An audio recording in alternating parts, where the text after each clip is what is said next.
Բարի եկեք պարոն Սահակյան, շնորհակալություն հրավերն ընդունելու համար։ Բարև ձեզ, ես էլ եմ շնորհակալ հրավերքի համար։ Պարոն Սահակյան, խոսելու ենք կարևոր մի թեմայի մասին, որը ոչ միայն աշխարհում է դարձել շատ կարևոր ու արդիական, այլ նաև մեզ մոտ Հայաստանում զարգացող երկրում։ Խոսելու ենք կանաչ էներգիայի, կանաչ էներգետիկայի, արևային կայանների, արևային էներգիայի մասին։ Նախ կցանկանայի մի փոքր տեղեկատվություն ներկայացնեք, դուք որպես ոլորտի լավագույն մասնագետ, ինչ է կանաչ էներգիա ասելը,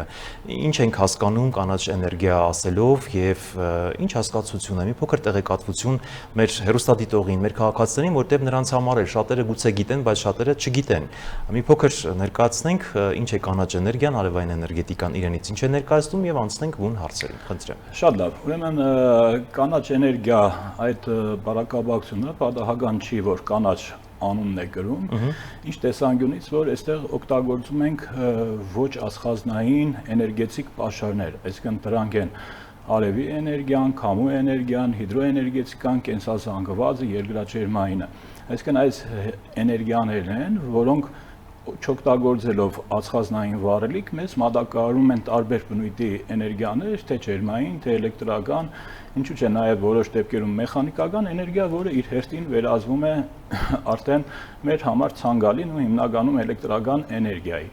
Եվ կանաչ էներգիայի առավելությունը ինչու՞մն է կայանում հատկապես Հայաստանի Հանրապետության համար, որ չունենալով ածխազնային վառելիքի ռեսուրսներ, մեր միակ հիմնական ռեսուրսը իրենից ներկայացնում է արդեն նշված էներգիաներից որևէ մեկը, հատկապես արևային էներգետիկան, քանզի արևային օրերի քանակով Հայաստանի Հանրապետությունը աշխարհում կարելի ասել գրավում է լավագույն դիրքերից մեկը։ Եվ թե էկոլոգիական տեսանկյունից եւ թե սոցիալ-տնտեսական տեսանկյունից Հայաստանի համար այս ոլորտը խիստ կարեւորվում է, որ ունենանք եւ մաքուր մթնոլորտ, մաքուր էկոլոգիա եւ միևնույն ժամանակ լուծենք որոշակի սոցիալ-տնտեսական խնդիրներ։ Ինչու՞ չէ, այստեղ կարելի է հատկապես նաև նշել էներգետիկ անվտանգության խնդիրը, որ Հայաստանը, եթե ասված մի հարցը չներմուծի ածխազնային վառելիք, ապա մենք կունենանք բավականին լուրջ էներգետիկ ճգնաժամ։ Եվ հենց այս խնդիրների լուծման համար է, որ կարևորվում է այս կանաչ էներգետիկայի օգտագործումը, ես այստեղ կանաչ էներգետիկայի հետ մեկտեղ նաև ավելացնեմ էներգոարդյունավետ լուծումները, էներգետիկ ճշգրիտ կառավարումը, որը նաև հնարավորություն է տալիս տնտեսելու այս քիչ քանակով թանկ արտադրված էներգիան եւ արդյունավետ օգտագործելու։ Այսինքն Հայաստանի տեսանկյունից սա ունի եւ էներգետիկ անկախություն որոշակի առումով ապահովելու խնդիր, միևնույն ժամանակ մաքուր որպես էներգիա, առանց ածխազնի երկօքսիդի արտանետման եւ մյուս կարևոր հարցը, որ սա նաև լուծում է սոցիալ-տնտեսական խնդիրներ։ Շատ լավ, դուք խոսեցիք կարևոր մեզ վերաբերող մի խոսույթի մասին, հա, Հայաստանի էներգետիկ անկախության մասին։ Այ հիմա ինչպիսին է այս պահին Հայաստանի էներգետիկ անկախությունը։ Մենք անվտանգությունը նաև էներգետիկ ինչ փուլում ենք գտնվում։ Ուրեմն տեսեք, ներկայումս մեր էներգետիկ ռեսուրսը կախված է եւ ներկրվող վառելիքից եւ մի հատվածը ատոմային էներգետիկան է մատակարարում։ Այստեղ շատ փոքր հատված կարելի ասել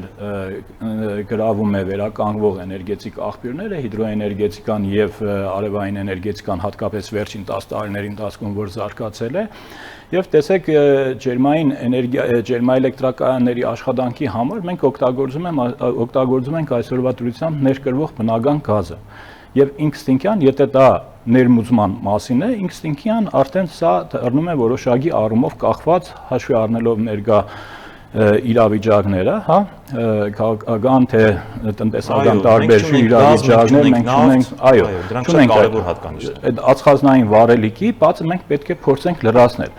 Բայց որ ասենք մենք ամբողջությամբ 100%-ով կարող ենք անցնել ներկա պահին, դա տեխնիկապես հնարավոր չէ, քանզի այստեղ կա կուտակման խնդիր, քանզի արևային էներգետիկան բոլորիս հայտնի է, ինքը հիմնականում գեներացնում է էլեկտրական էներգիա ցերեկվա ժամերին, ամառվա ամիսներին առավել եւս շատ է գեներացնում, բայց ձմռան ամիսներին, երբ որ մենք ունենք ավելի շատ պահանջմունք, այդ ժամանակ մենք գիշերը եւ ձմեռ հատվածում մենք ունենք նաեւ արևային էներգետիկայի պակաս։ Եվ այստեղ արդեն անհրաժեշտ է որովհետեւ մենք կարողանանք լուծել այս կանաչ արտադրված էներգիայի կուտակման հարցը, որովհետեւ եւ էներգոհամակարգը խնդիրներ չունենա եւ միևնույն ժամանակ մենք կարողանանք օգտագործել։ Տեսեք, դուք շատ լավ նշեցիք, որ այո, ձմեռային եւ ամառային ռեժիմներին բնականաբար տարբեր են, բայց շարքային քաղաքացու համար ավելի պարզ ու հասկանալի լեզվով փորձենք բացատրել եւ դուք որպես ոլորտի ներկայացուցիչ, լավագույն ներկայացուցիչ, ասեք, որ ինչու համար պետք է մարդիկ արևային կանաներ դնեն իրենց տանը, ինչ առավելություններ ունի, ինչ խնայողություններ են նրանք կարողանում, հա, ամիսների ընթացքում ձեռք բերել կամ ենթադրենք ամռանը խնայում են, ձմռանը ինչպես են համակարգում, կոմպենսացնում։ Այս մասով մի փոքր տեղեկատվություն։ Ուրեմն տեսեք, սկսենք ամենապարզ համակարգերից արևային ջրատակացուցիչները, որը բոլորիս հայտնի է, բոլորս էլ տեսել ենք, լայն օգտագործում են։ Սովորական ընտանիքը, եթե վերցնենք 4-5 անձից կազմված միջինը, հա, երբ որ տեղադրում են արևային ջրատակացուցիչ, հատկապես չգազიფիկացված համայնքներում, տեղամասերում, ուրեմն նրանք օրեկան ամսական կտրվածքով տնտեսում են մոտավորապես 10-ից 15 հազար դրամ էլեկտրաէներգիայի վարձավճար, ու մոտավորապես 7-ից 8 հազար դրամ գազի վճար, եթե գազի հետ անալոգիա տանենք, հա։ Այսինքն տեսեք, այդ տնտեսված գումարը ինստինկտիվ այդ տնտեսվարողը արդեն իսկ օգտագործում է իր ընտանիքի այլ սոցիալ-տնտեսական հոգսերի լուրջ խնայողություն։ Այո, լուրջ խնայողությունը եւ միևնույն ժամանակ հաշվի առնենք այն հանգամանքը, որ դրա հետ մեկտեղ նաև բարձրանում է մարդկանց հարմարավետությունը։ Այսինքն պատկերացրեք, ենթադրենք գյուղական համայնք վերցնենք, օրինակի համար մարդը տաշտից աշխատած եկել է, հա, ոչ բոլորն են, որ ի վիճակի են այդ էլեկտրաէներգիայի վճարը տալի ու մեկը վարելափայլի միջոցով, մեկը ենթադրենք աթարի միջոցով, հա, իրականացնում է իր սանտարական տաք ջրի հոգսի հոգալը, որը եթե վարելափայլը օգտագործում ինստինկտիվ արդեն ազդում է մեր կանաչ միջավայրի վրա, իսկ եթե աթար արդեն աթարի հանգամանքն են կենսազանգվածը, որ նոր պարդանյութի տեսքով պետք է հետ վերադառնար հողին, ինքը հողին չի հետ վերադառնում։ Եվ այստեղ տեսեք, եւ իր հարմարավետությունը ցերեկ ինքը աշխատել է, ջուրը նորմալ տակացել է, հանգիստ եկավ առանց որևէ այլ հոգսի, ինքը իրականացնում ունի արդեն տաք ջուր եւ միևնույն ժամանակ եւ տնտեսվեց անդարը վարելափայլի տեսքով կամ աթարի տեսքով։ Իսկ եթե մարդը ունի ֆինանսական հնարավորություն օգտագործում է գազ կամ էլեկտրոէներգիա, ապա տվյալ դեպքում, երբ որ ինքը տնտեսում է 1 կիլովատ ժամ էլեկտրաէներգիա, ապա ըստ մեր Հայաստանի Հանրապետության ազգային հաղորդագրության այստեղ մենք մթնոլորտ չենք արտանետում մոտավորապես 0.42 կիլոգրամ ածխազնի երկօքսիդ, իսկ գազի պարագայում 0.20-47 կիլոգրամ ածխազնի երկօքսիդ։ Այսինքն սա տեսեք եւ բնապահպանական այն բերած պարզ օրինակի վրա եւ բնապահպանական եւ սոցիալ-տնտեսական խիստ ազդեցություն ունի չհաշված արդեն նորից եմ կրկնում մարդկանց հարմարավետությունը, կյանքի որակի բարձրացնելու հարցը։ Ժամանակի ճիշտ համակարգումը այս դեպքում։ Եվ էլեկտրաէներգիայի պարագայում տեսեք այսօր Հայաստանի Հանրապետությունում դերևս գործում է net metering-ի օրենքը, որը ապրիլի 30-ից մինչև մայիսի 1-ից մինչև ապրիլի 30 ընկած ժամանակահատվածում տնտեսվարողը կամ անհատը, ովքեր ունեն դրած ինքնավար արևային էլեկտրակայաններ, իրանք մատակարարում են ցանցին եւ հետագայում, երբ որ ձմռան ամիսներին կամ գիշերվա ժամերին ինքը իր մատակարարից, այսպես ասած, հետ է վերցնում, որ օգտագործի։ Սա նորից էլի տնտեսական մեծ օգուտ է եւ տեսեք բավականին տնտեսություններ կան, տներ կան, որոնք որ ներկա պահին չերեսում են էլեկտրաէներգիա։ Ու լուրջ խնայողություններ են սրանք։ Միանշանակ, ու պարզ է ասեմ, որ ջրատակացուցիչների պարագայում պարզ հետ գնում են ներդրված գումարի մոտավորապես 2-2.5 տարի է, իսկ էլեկտրակայանների դեպքում 3-ից 3.5 տարի, որը թեկուզ եթե վերցնեք տնտեսական տեսանկյունից, ինքը բավականին արագ հետ գտնվող համակարգ է։ Եվ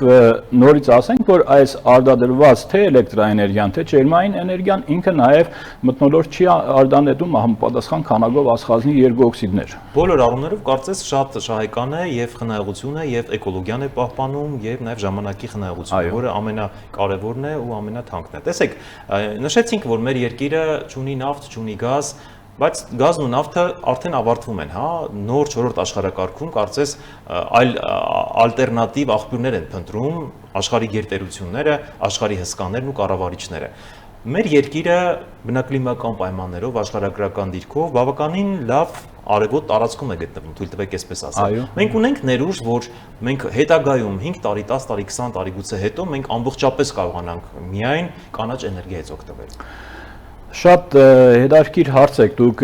բարձրացնում եւ խիստ արդիական հարց, որը պահանջում է բավականին լուրջ ինժեներատեխնիկական ներդրումներ եւ հետազոտություններ եւ տեսեք նույն արևային էներգետիկան անհրաժեշտ է որ կարողանանք որևէ էներգիայի կերպափոխենք, արևի էներգիան կերպափոխենք որևէ էներգիայի եւ դա կարողանանք պահուստավորել։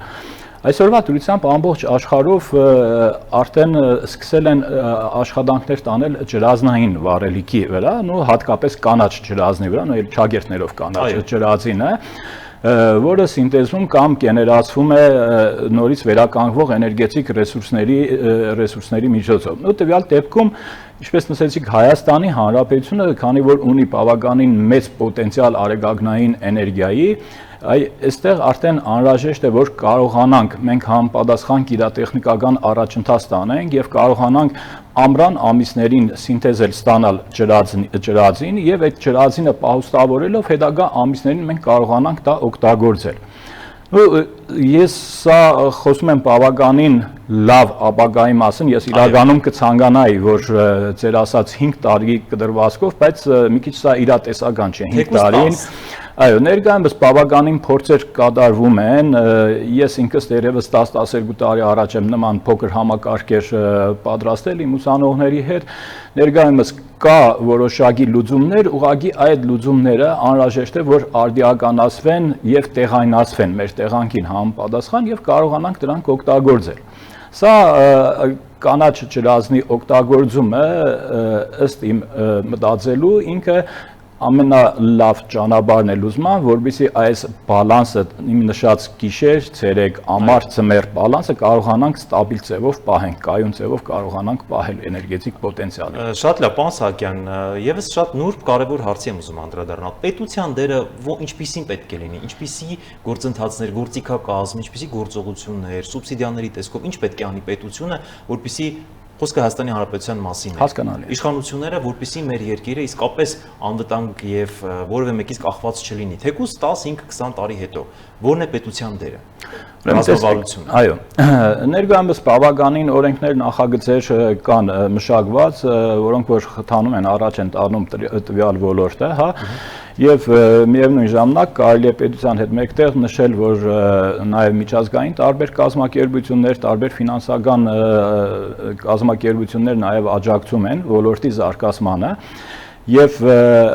այսօր խիստ խնդիր է դրվում խիստ պակաս է մասնագետների, խորը ինժեներական մասնագետների, որովհետեւ այս այլընտրանքային էներգետիկան զարգացվի եւ տարվի առաջ։ Տեսեք, մեր գործունեության ընթացքում մենք դրա վրա խիստ շեշտը դրել ենք եւ մեր հնարավորության սահմաններում այսօր թե ֆորմալ եւ թե ոչ ֆորմալ կրթական տարբեր ծրագրերի միջոցով փորձում ենք այդ գործողությունը իրականացնել, որպեսզի համապատասխան մասնագետներ պատրաստվեն եւ